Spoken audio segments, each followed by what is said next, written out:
자, 이제 두 번째 시간 말씀을 나눕니다. 두 번째 시간도 들어가는 말씀은 갈라디아서 4장 1절부터 9절까지를 우선 읽겠습니다.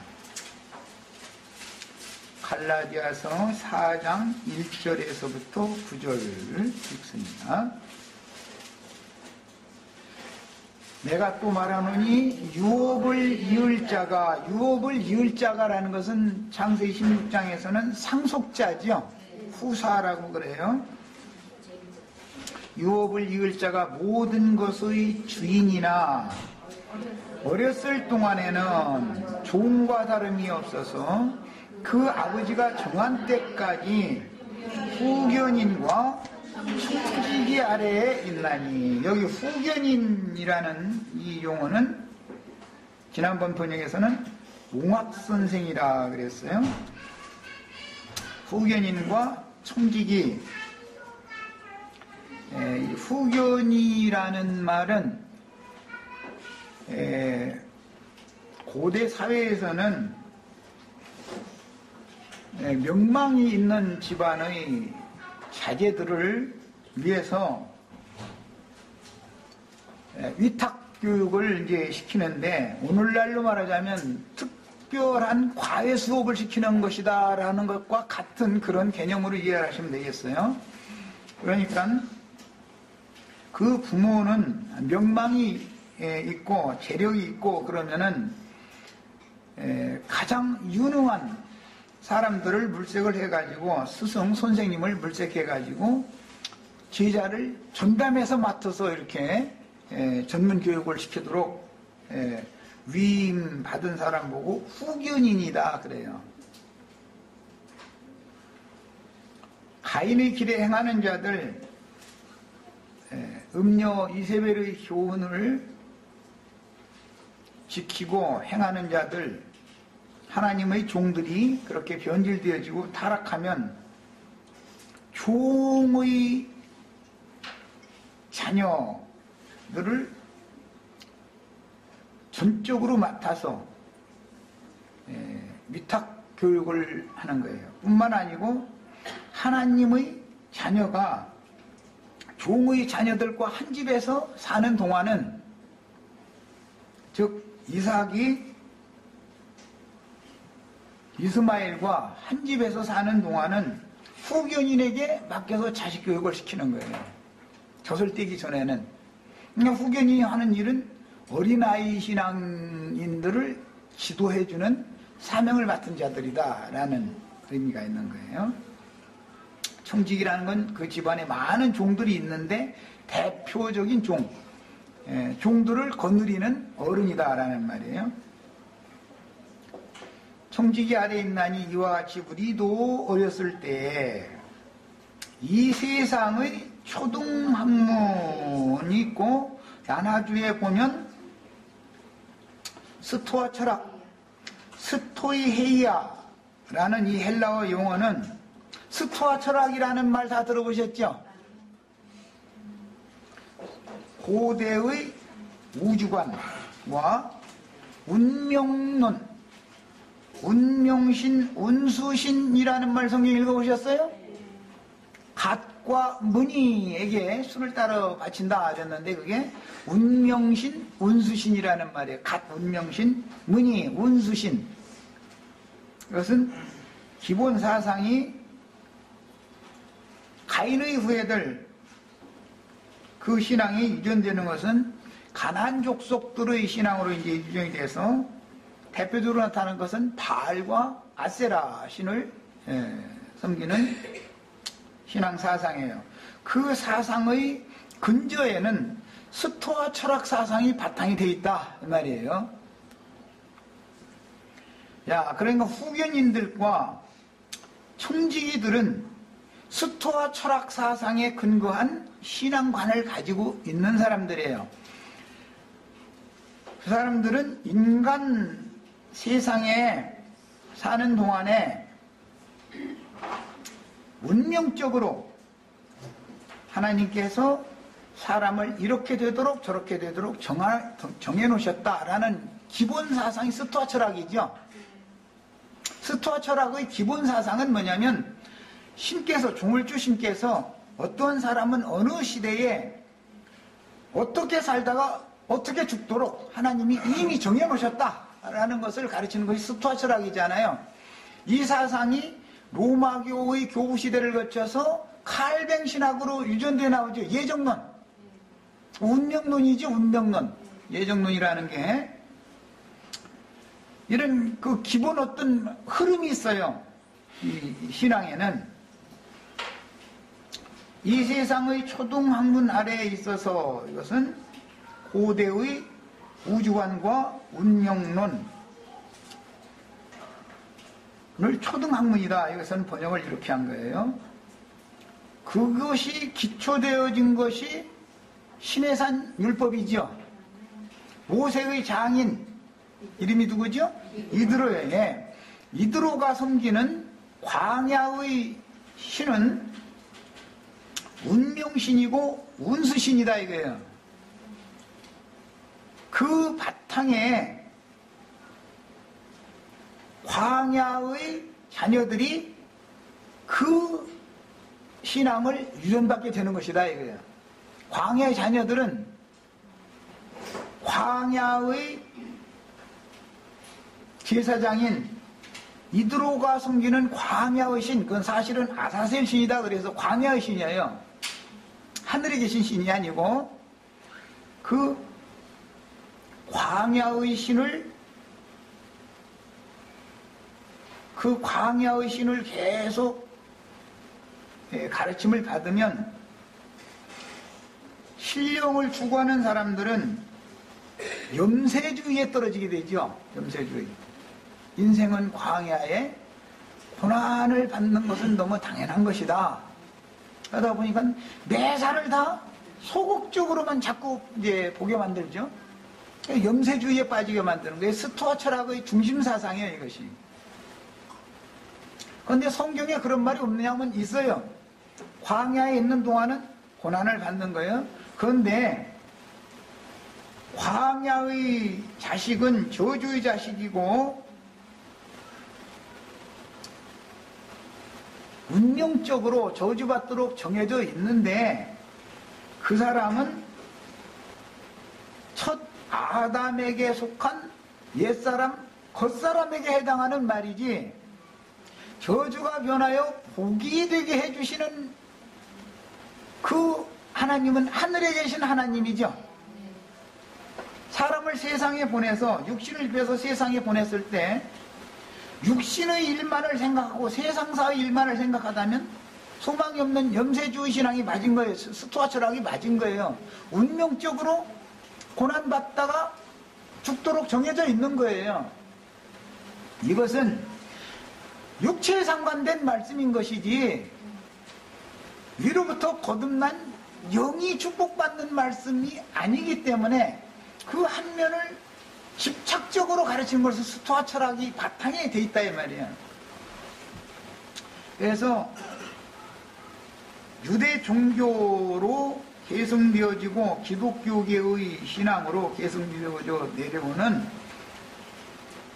아담의 저주, 가인의 저주가 계승되어지는 것을 베드로 사도가 베드로후서 2장 14절에서 거짓 선지자들을 얘기를 해가면서 저주의 자식들이다 이렇게 표현했는데 영지주의라고 그래요. 그들 보고 그들은 스토아 철학을 신앙의 근본으로 갖고 있는 사람들이에요. 이 영지주의자들은 예수님이 말씀하실 때 천국의 씨를 좋은 밭에 심었더니 사람들이 잘세 악한 자가 와서 마귀가 와서 가라지 씨를 덧뿌렸다 그랬어요. 그 가라지 씨가 그럼 뭐냐? 스토아 철학 사상의 근본을 둔 유대교의 교훈들이다 이거야. 교리들이다. 즉 모세에게 유전시켜준 모세의 장인의 신, 광야의 신, 마귀를 섬기는 예법이다 이 말이에요.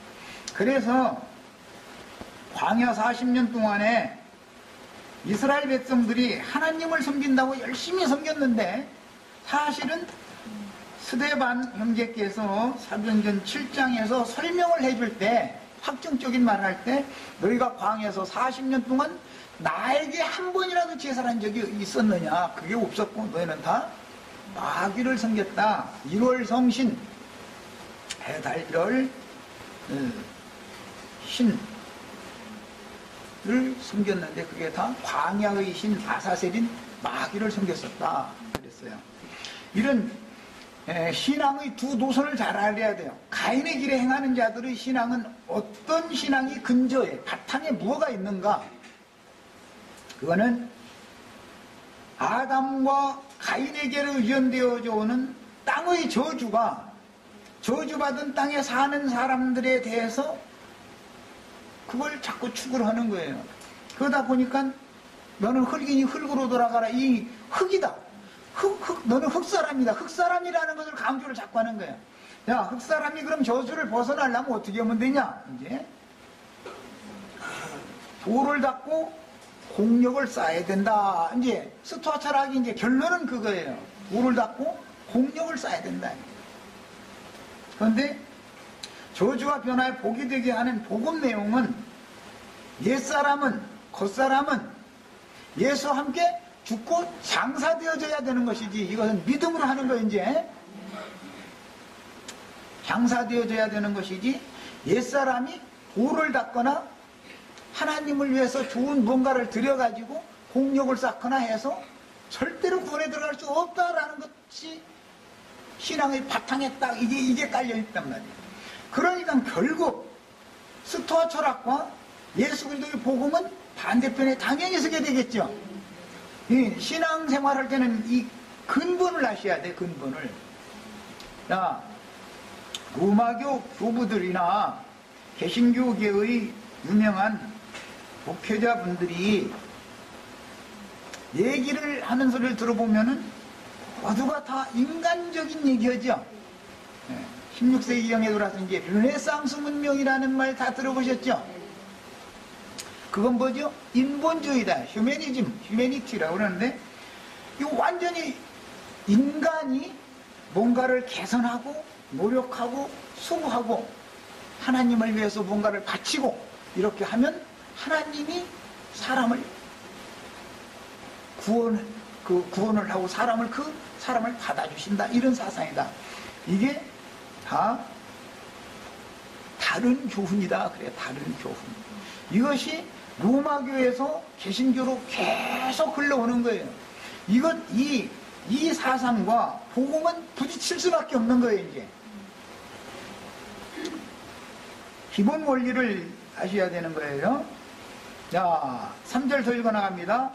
이 세상의 초등학문 아래에 있어서, 이것은 스토아 철학에 근거한 신앙에서 이것을 히브리서에서는 어렸을 동안에는 초보의 도만을 가르침 받는다 그랬죠. 초보의 도만을 반복해서 가르쳐주는 사람들이 후견인들이다 이거예요. 종의 목자들이다 이거예요. 종의 자녀들. 그러나 하나님의 자녀들도 생명이 어릴 동안에는 종의 자녀들과 한 자리에다 놓고, 한 집에다 놓고 같이 기르는 거예요. 그래서 아브람 집에서 이삭과 이스마엘이 같이 자라는 거예요. 이삭이 저설대에서 나오면, 저설대면 이스마엘과 하갈은 원래 광야의 자녀니까 거기로 가야 되는 거예요, 이제. 그리고 아브라함의 집, 이것은 예수님이 요한복음 14장에서 내가 너희를 위하여 처소를 예비하기 위하여 아버지께로 간다. 가서 처소가 예비되어지면 내가 다시 너희에게로 와서 너희를 나 있는 곳에 인도해서 나와 함께 영원히 아버지 집에서 살게 해주겠다. 이게 약속이에요. 이걸 약속의 자녀라 그래요. 이 약속이 이제 믿어지려면 어떻게 되냐. 아브라함의 집을 상속받는 후사가 되려면 어떻게 되냐 이 말이 약속의 자녀. 이것은 모두 언약과 관계가 있는 거예요. 언약이 끝까지 언약을 배반하지 않고 언약을 끝까지 붙들고 믿은 사람에게는 하나님의 약속을 반드시 이루어준다 이 얘기예요. 그래서 그 사람을 약속의 자녀다 이렇게 말하는 거예요. 그래서 자, 이제 세상의 초등학문 아래에서 종로로 하였더니, 거기서는 종만 기르는 몽학선생들이 가르치는 학문은 초등학문이니까 당연히 거기에 가면은 율법 아래 매서 중노로 살 수밖에 없는 것이죠. 그래서 거기는 체제가 잘 돼 있죠. 그런 가인의 노선의 신앙에서는 율법적으로 체계를 잘 정하니까, 그 말은 출애굽기에 보면은 모세가 종일 이 백성들 옳고 그름 선악간 이런 것을 재판을 하느라고 아주 그놈의 송사그 재판을 하고 아무것도 못해 다른 일 할 수가 없어. 그러니까 장인이 딱 해서 보고 나더니 왜 이렇게 미련이더냐 사이 보고, 그렇게 하지 말고 1000부장 100부장 50부장 10부장 패장 이렇게 체제를 만들어 가지고 그들한테 맡기고 달랑 종합적으로 관리만 해 이랬단 말이야. 이것이 오늘날 기독교 제도지요. 신부제도가 목사제도로 바꿔졌어요. 목사님 밑에 부목사들 있고 장로들과 권사님들 있고 집사님들 있고, 집사님들도 뭐 안수 집사님 뭐 서리 집사님 해가면서 체제가 쭉 돼 있어요. 그리고 나서 조장이니 구역장이니 이렇게 딱딱딱 이렇게 다 만들어져요.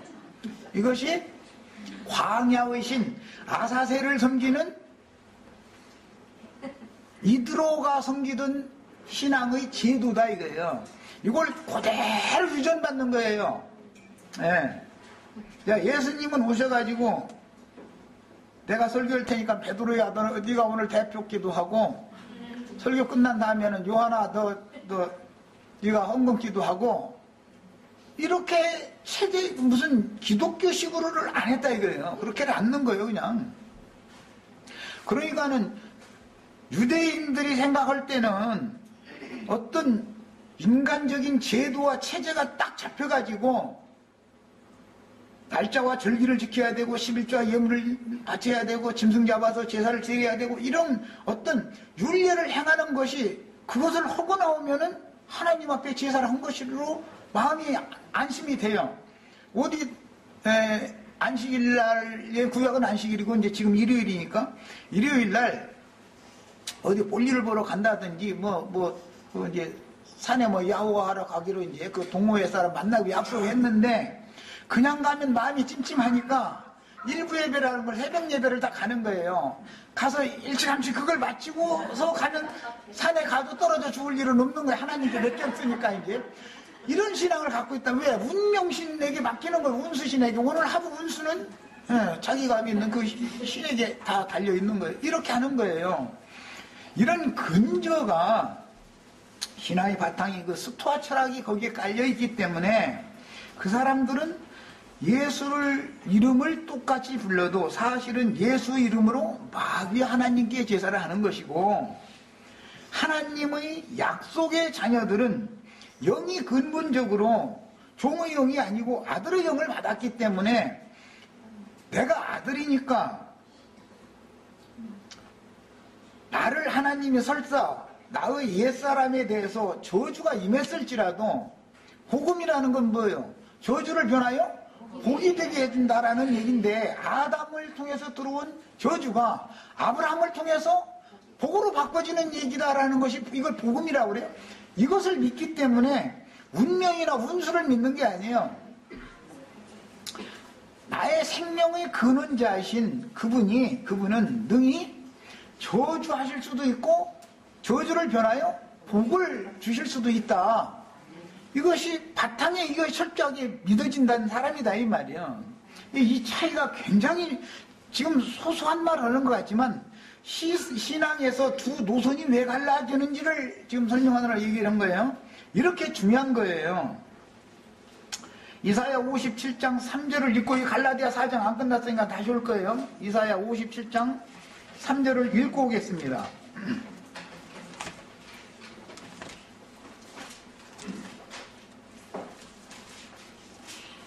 이사야 57장 3절.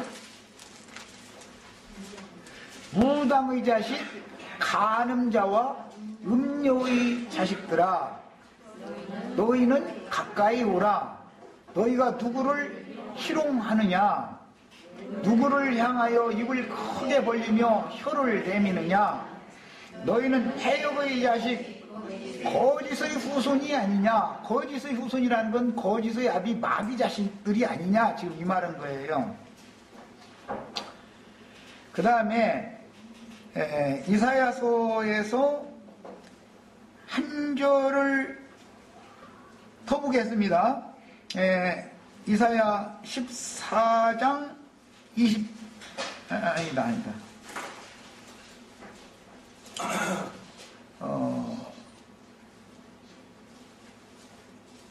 운명시,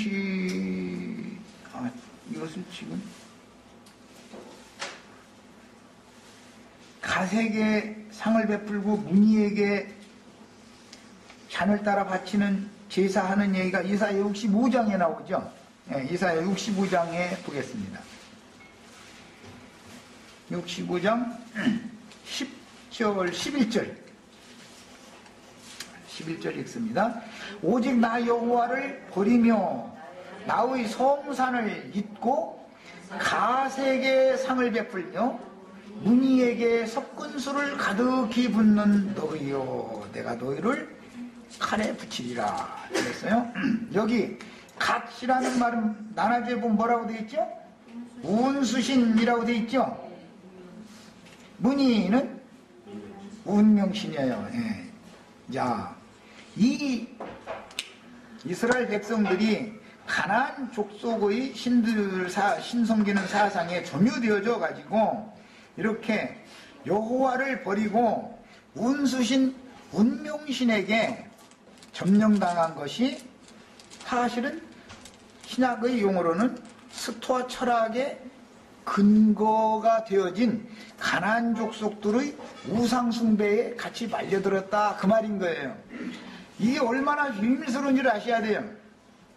로마교나 개신교 사람들의 소위 말하는, 그들이 말하는 하나님은 운명신이요 운수신인데, 그 근저는 오늘날 불교나 라마교, 특히 회교도 너희 섬기는 모든 종교의 근저에는 이 사상이 다 깔려 있어요. 근본적으로. 그래서 사람이 하나님께 뭔가를 드리고 정성을 다하면 하나님이 인간을 불쌍히 여겨서 간합해 주는 거예요. 그러나 복음은 사람에게 무엇을 요구하는 일은 없다. 왜? 이미 저주받고 타락한 사람에게 무엇을 하나님이 요구하겠냐? 하나님이 도리어 죄인된 인생들에게 모든 것을 다 주신다라는 것을 믿는 거예요, 복음은. 그래서 바울사도도 이것과 싸우죠. 생명과 호흡과 만물과 만사와 모든 것을 주시는 분이다. 사람의 손으로 바치는 걸 하나님이 원하시는 게 아니다. 이렇게 말씀하셔요. 그러니까 이제 우리는 이 신앙의 근본을 알아야 되는 거예요. 무엇 때문에 이렇게 나눠지는가? 뱀의 후손과 여자의 후손이라는 것이 왜 나눠지는가를 알아야 돼요. 자, 이제 그런 배경을 알고 갈라디아 4장으로 가겠습니다. 아까 읽다 말한 부분, 여기 9절까지, 10절까지만 읽겠습니다. 4절, 때가 참에 하나님이 그 아들을 보내사, 하나님이 죄인들에게 자꾸 뭔가를 주지요. 스토아 철학은 사람이 하나님께 뭔가를 자꾸 바치는 것이죠. 공격을 쌓아야 되는 거예요. 그런데 하나님은 메시아마저도, 그리스도마저도 사람을 위해서 주는 거예요. 당신 자신을 그냥 다 주는 거예요. 모든 게 다. 이게 바탕이 여기 이게 서로가 차이가 있는 거예요. 위에서부터 오지요, 이것은. 스토아 철학은 아래에서 위로 뭔가를 올려 보내는 거죠. 로마서에도 이제 이런 사상이 나와요. 그리스도를 끌어내릴 수도 없고 못이 올릴 수도 없는 거다. 사람이 뭘 한다는 말이냐 말이에요. 그것은 모두 그 신앙의 바탕에 뭐가 있는 거라고요? 스토아 철학이 있는 거예요. 스토아 철학이. 그래서 세상의 초등학문 안에 있던 사람들을 구원하기 위해서 때가 참에 하나님이 그 아들을 보내사 여자에게서 나게 하시고, 이게 여자의 후손이죠. 이제 창세기 3장 15절에 나온 율법 아래 나게 하신 것은, 이 율법의 근저는 뭐라고요? 스토아 철학이 바탕이다 말이에요. 율법 아래 있는 자들을 속량하시고 우리로 아들의 명분을 얻게 하려 하십니다. 그런데 아들의 명분이라는 것은 아들 삼는 죄인들을 하나님의 아들로 삼는 것을 말하는 것이기 때문에 이것은 접붙임이다 라고도 표현을 해요. 그런데 이것은 야곱이 이방 여자인 아스낫이 낳은 두 아들을 자기 아들로 입적시킨 데서 나온 것이라고. 원문은 명분을 얻는다 할 때는 입적되게 한다 이 말이에요. 아들이 되게 한다 그 말이에요. 너희가 아들이므로 하나님이 그 아들의 영을 우리 마음 가운데 보내사 아빠 아버지라 부르게 하셨느니라. 아들의 영을 받았느냐 마귀의 영을 받았느냐에 따라서 신앙이 나눠지는데, 마귀의 영은 근저가 스토아 철학에 있는 것이고 아들의 영은 그 근본이 복음이다 이거예요. 근본이. 복음의 근본은 그리스도 자신이죠. 하나님이 사람에게 뭘 다 주시는 것, 구원도 베풀어 주시고 은혜도 주시고 뭘 주시는 사상은 복음의 사상이고, 사람이 먼저 하나님께 뭘 바쳐드리면 그 다음에 그 공로를 하나님이 갚아야 되는 이 사상은 스토아 철학 사상에서 나오는 거다. 그래서 11조와 예물 바치는 것도 아무리 성경에 돈으로 11조 바치는 일이 없다는 걸 증거로 해도 안 믿어져요. 안 믿어져. 왜 그러냐고. 세뇌당하면 사람이 하나님께 이것을 드리면 하나님은 적어도 최하로 30배는 갚아야 되는 거야. 하나님 빚쟁이 만들어버리는 거야. 사람이 뭔가를 드렸는데 하나님 마음에 기쁘면 100배를 갚아줘야 되는 거야. 이제 돈 10,000원 내면 100만원 갚아야 되는 것이죠. 적어도 60만원, 이제 아주 적으면 30만원. 그게 참 그 장사할 만한 장사하는 거예요. 하나님은 그런 짓을 절대 하는 분이 아니다 이거예요. 사람의 사상이라는 게 이렇게 무서운 거다. 인본주의라는 게 이렇게 무서운 거예요. 그러나 인본주의라는 것이 특히 예체능 계열에 보면은 사람이 정말 대단합니다. 사람이 대단해요. 그림, 음악, 춤추는 거, 이제 올림픽에서도 이쁜 춤추고 그러면은 수영장에서도 여자들 뻘거 벗겨놓고선 아주 뻘찌어놓기는 안 했지만 어쨌든 춤추게 만들고, 그 얼음판에서도 그 몸짓을 이쁘게 해서 춤추게 만들고 다 그런 거 하잖아요. 그런 거 보면은, 이야, 사람의 능력이 정말 대단하다. 그걸 느낄 수 있어요. 그런 것을 자꾸 추구하는 것을 인본주의 사상이다 그래요. 우리나라에는 홍익대학교 홍익이라는 말 들어보셨죠? 홍익이라는 게 뭐예요? 모든 사람을 이롭게 하는 보편적이고 합당한 인간상을 말할 때 홍익인간이라고. 그게 뭐예요? 휴머니즘 사상을 대변하는 말인 거예요. 이런 모든 것의 근저에는 그런 얘기를 들어보면 굉장하죠. 사람이. 이야, 정말 그들의 이론대로만 된다면 정말 구원 받을 것 같죠. 그런데 하나님은 사람에게 속한 모든 것을 일단 다 부정해버린다. 저주받은 인간에게서는 나올 것이 없다.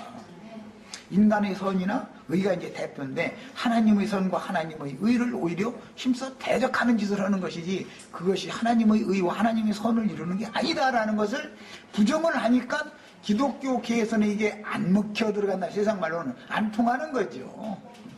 그러고 우리 목사님 얼마나 훌륭한 분인지 아느냐고 막 이제 얘기하면서 이제 그 인간적인 그 인품 이야기라든지 막 이런 걸 막 이제 들고 나오는 거예요. 그런데 그분들이 몰라서 그렇지 많을 소리지만은 그분의 가정에 가서 살아봐야 알아.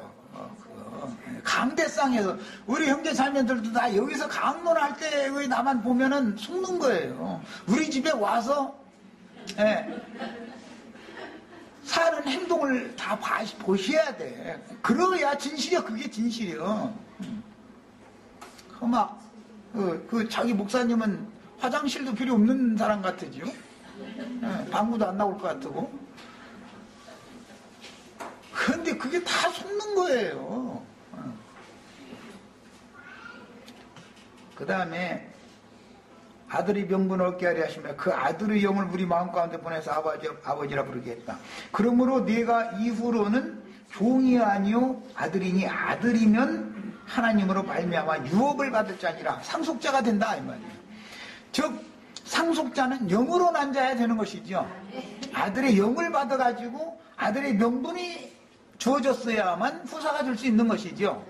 그런데 종의 명분만 가지고 있어가지고서는 절대로 후사가 될 수 없어요. 문제는 이제 종의 자녀로 태어난 사람은 종이니까 대대로 종들이니까 어쩔 수 없지만 아들이라도 어릴 동안에는 종과 다름이 없어서 몽학선생에게 초등교사에게 후견인에게 맡겨서 함께 한밭에서 같이 자라도록 기르는데 문제가 있는 거예요. 자, 이러면 한밭에서 자라다가 이삭이 젖을 뗄 때가 되면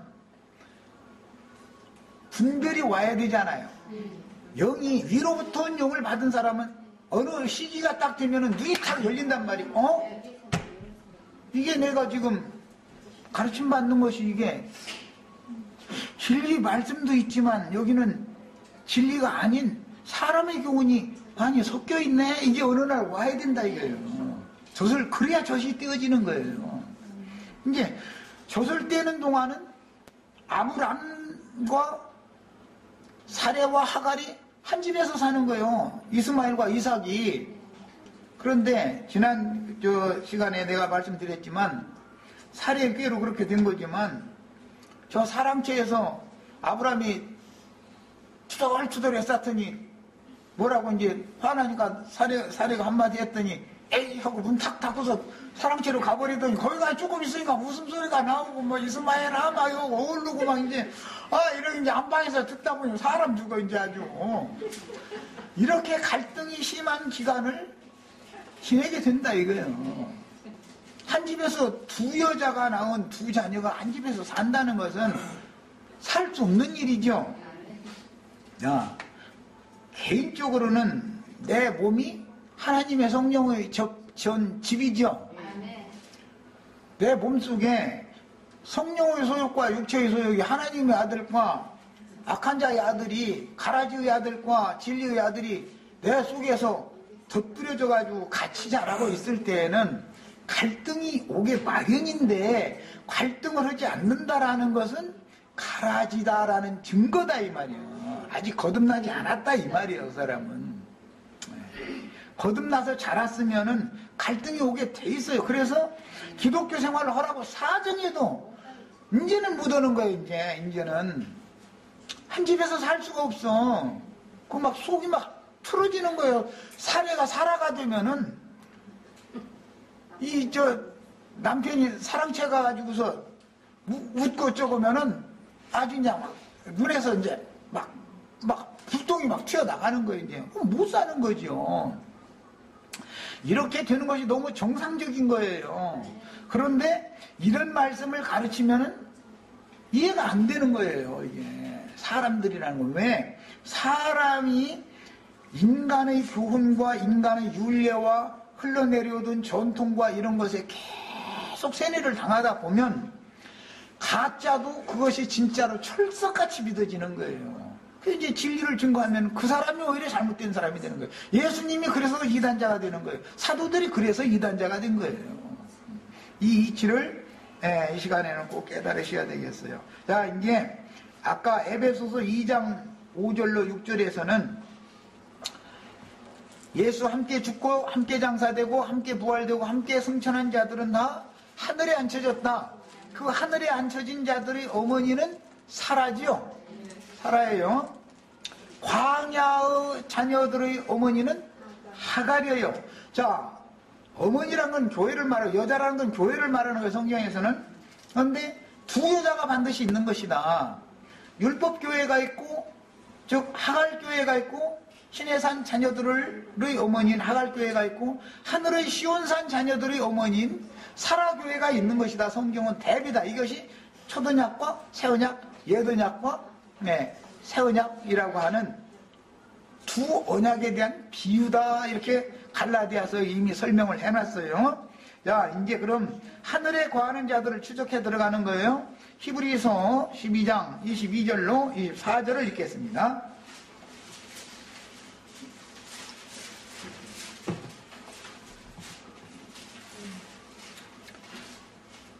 자, 22절부터 있습니다. 그러나 너희가 이른 곳은, 자, 여기 잘 봅니다. 이를 곳이에요. 이른 곳이에요. 이른 곳이어야 돼요. 에베소서 2장 5절 6절에 하늘에 앉혀졌으니죠. 앉히셨으니지 앞으로 하늘에 올라갈 거다가 아니죠. 앞으로 하늘에 올라갈 거라고 가르치는 건 스토아 철학에서 나온 거단 말이에요. 저 용어를 잘 아셔야 돼요. 이 생에 현재적으로 우리 형제 자매님들은 오늘 이 시간에 다 하늘에 다 앉혀진 바가 되셔야 돼요. 어떻게 되는 거라고? 이거는 믿음으로 되는 거예요. 믿음으로. 영적 깨우침이 있어야 된다. 어떤 아들의 영이 오면 하늘에 계신 아버지니까 아버지 집에 우리도 같이 있어야죠. 예수님이 이 세상에 오셔서 내 아버지 집에는 거할 곳이 많도다 하면서 아버지 집을 세우러 가셨죠. 그건 뭐예요? 십자가에 죽으러 가는 얘기를 한 거예요, 그게. 그래서 죽고 장사되고 부활되셔서 승천을 하실 때는 아버지 집이 다 지어졌기 때문에 가는 거잖아요. 너희도 나 있는 곳에 아버지 집에, 즉 아브라함 집에 함께 있게 해주겠다. 이건 후사가 되게 해주겠다. 그 말이에요.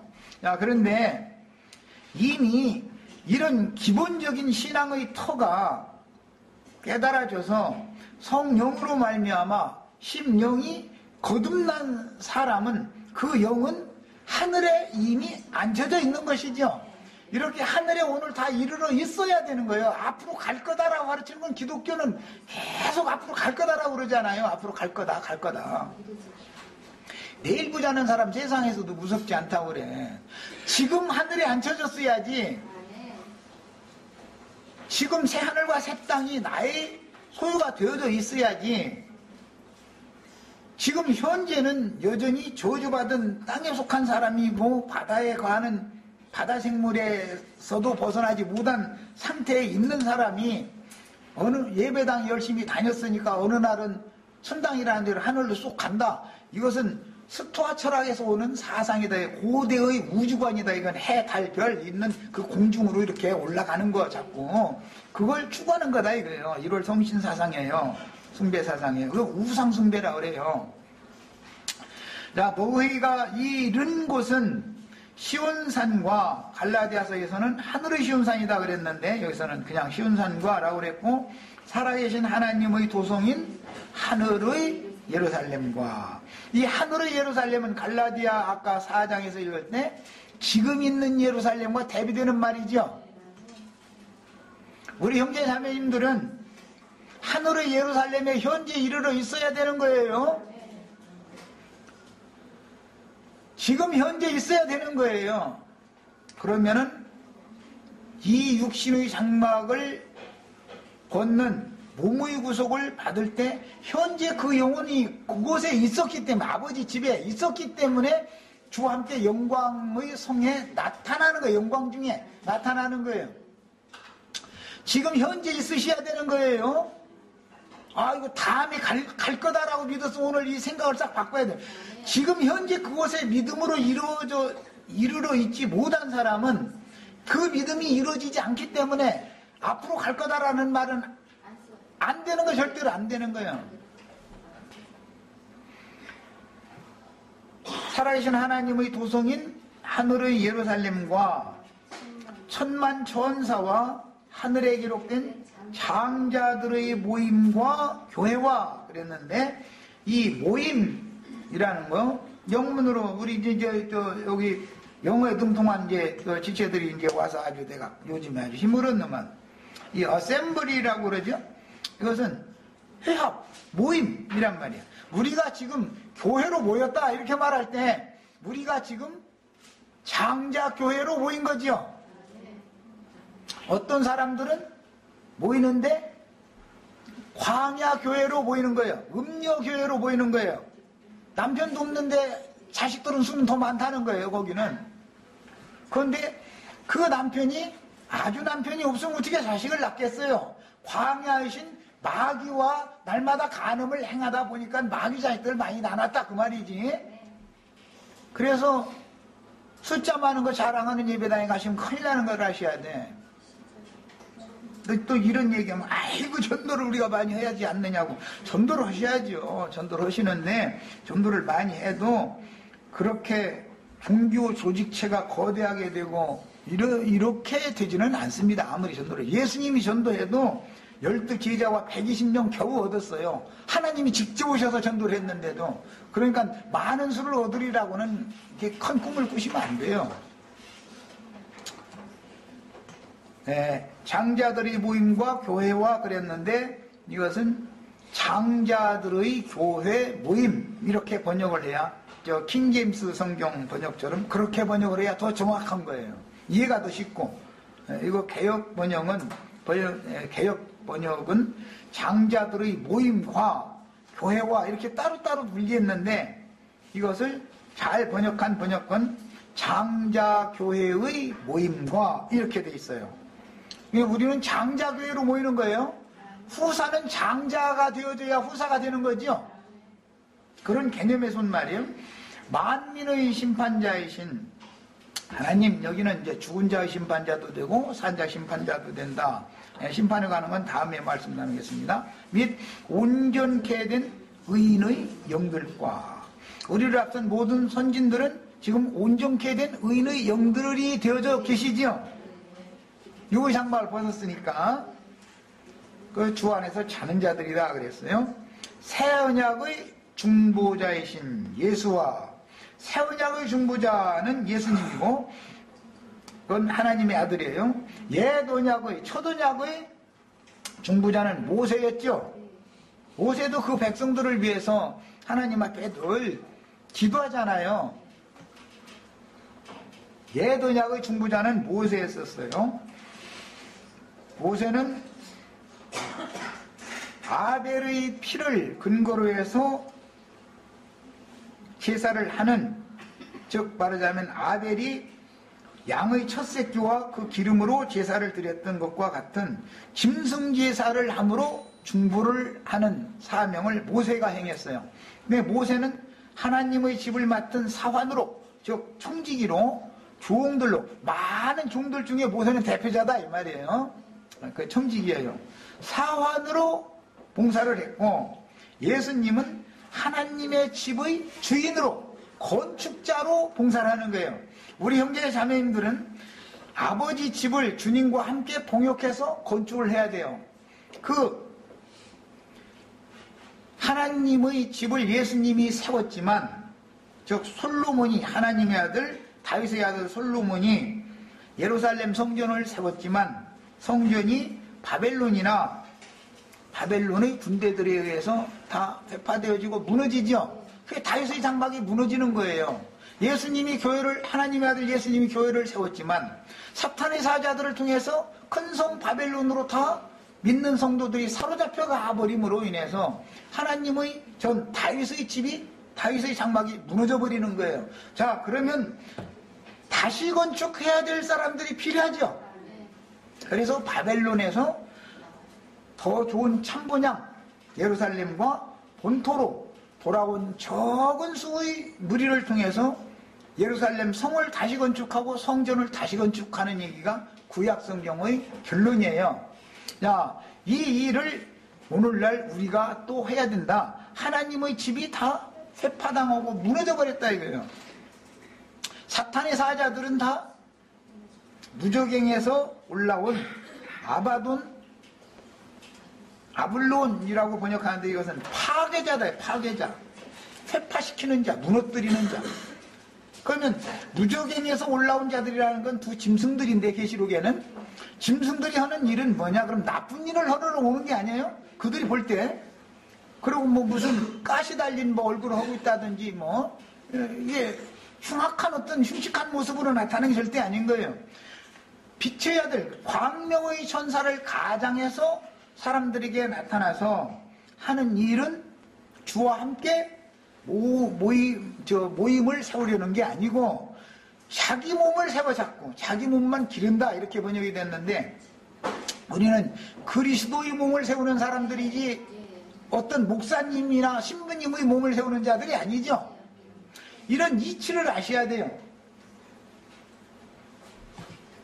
자, 그래서 우리는 건축을 하는데 무너진 하나님의 집을 다시 세우는 건축자들이 다 되는 이상을 보셔야 되는 거예요.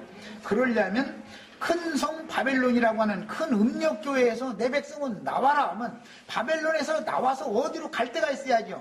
본토 더 좋은 분양 하늘의 시온산으로 가는 거예요. 거기로 가가지고 하는 일은 거룩한 성 새 예루살렘 영원한 거처를 건축을 하는 거예요.